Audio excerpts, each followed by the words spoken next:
The Oliver Bacon House in South Natick, built by the Reverend Mr. Badger in 1753 and made famous in both history and story.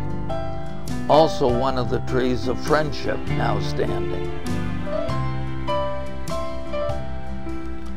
The living room in the old Bacon House.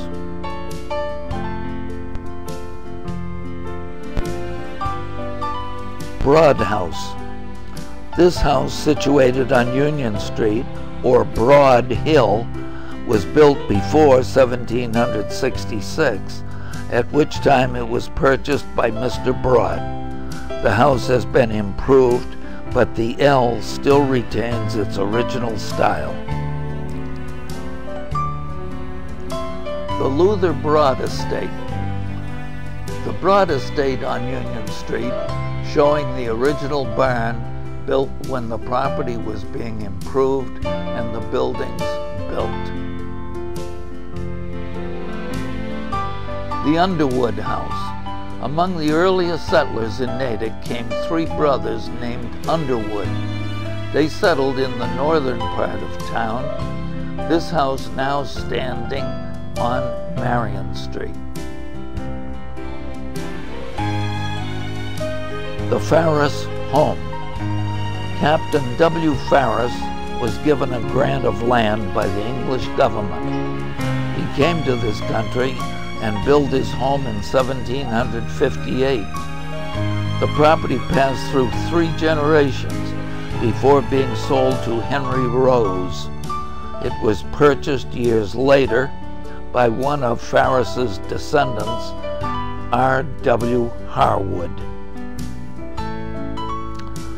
The Farris House on the Worcester Turnpike. This house was built in 1810 by Squire Farris, and having succeeded Haynes Tavern by a few months, became Natick's first post office by having the mail left here for distribution until the completion of the tavern. The Bacon House on Walnut Street. Among the oldest buildings in Natick and one of the best preserved, although it was unoccupied for a long time.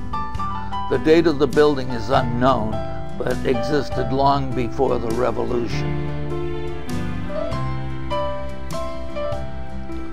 The Josiah Childs House. This property was the former Stephen Bacon's farm property. It was built in 1704.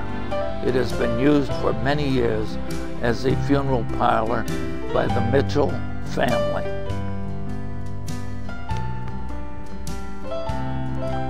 The Coolidge House. This house was built by and lived in by Abel Perry many years before the Revolutionary War. After Perry returned from the war, it was sold to William Coolidge and passed through 3 generations of his family. The Riley Pebbles Mansion. Situated on the hill on the south side of East Central Street, opposite the Catholic Parish House. This building for many years ranked as one of the finest in town, built by Mr. Pebbles and occupied by him until his death, after which it was sold. It is now the property of the Catholic Church, on which they built a school. The Asa Felch House. There seems to be 2 conflicting statements regarding the beginning of the shoe industry in Natick, but the one more probable is that in 1819, when there was but one house in that part of town, Mr. Asa Felch made the first case of brogans ever put on the market. The Loker House. This house, situated on Pond Street, on land making the western boundary of the Indian burying ground, was built about 1835. And while it is not one of our oldest buildings, it is not without considerable interest. It was of the style of architecture adopted by many of our builders of substantial buildings. It was built by and remained in the hands of the Loker family for many years. The J.E. Leamy Estate. This estate was the property of Mr. Elbridge Leland. Later it was purchased by Mr. Leamy, remodeled and greatly improved, the grounds being beautifully laid out and was a fitting crown for the highlands overlooking the town. The Leland Estate. This is how it was when it was purchased by J.E. Leamy. The Lothrop House in South Natick, brought into story by the writings of Harriet Beecher Stowe in her Old Town Folks. The H.M. Brown House on Beacon Street.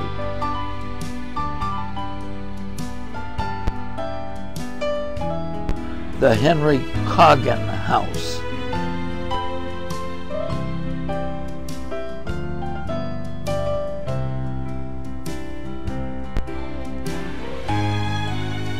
The John Felch House. The Horace Morse House.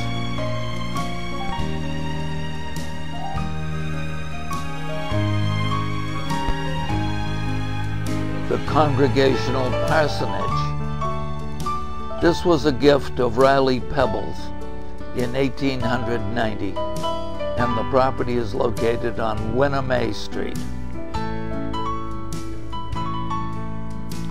The home of Samuel Fisk. This property was built and owned by Samuel Fisk, who owned much land on Walnut Hill and is situated on what is now the John Walcott Estate. The barn shown here in the rear is still in existence on Mr. Walcott's land. The Willard Bacon House in 1775.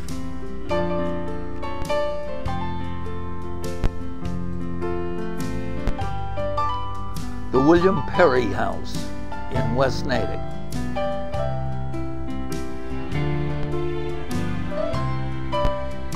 The John Sawin House.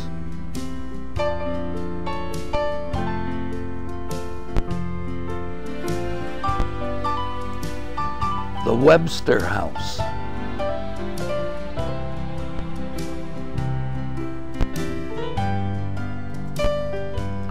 The Asa Felch House on Bacon Street.